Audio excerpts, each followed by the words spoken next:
Hi అండి అందరికీ.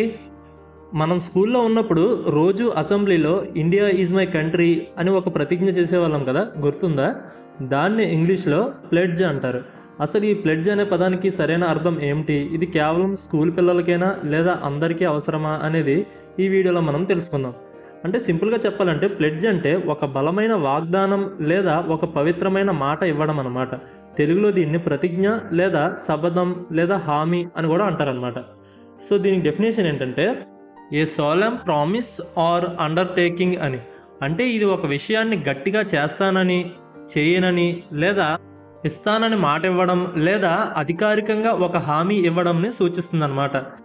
కేవలం నేను ఈ పని చేస్తాను అని చెప్పడం వేరు, నేను ప్రతిజ్ఞ చేస్తున్నాను అని చెప్పడం వేరనమాట. ప్రతిజ్ఞ అంటే అందులో ఒక బాధ్యత ఉంటుంది. ఒక విషయాన్ని మనస్ఫూర్తిగా సీరియస్గా అమలు చేస్తానని అందరి ముందు చెప్పడమే ప్లెడ్జ్. దీనికి ఎగ్జాంపుల్ చూస్తే I pledge to support my family no matter what.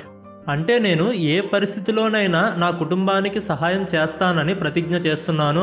Video నచ్చితే లైక్ చేయండి. ఈ వీడియో ఎవరికైనా యూజ్ అవుతుంది అనుకుంటే వాళ్ళకి షేర్ చేయండి. అండ్ వీలైతే ఛానల్ని సబ్స్క్రైబ్ కూడా చేసుకోండి. And thanks for watching.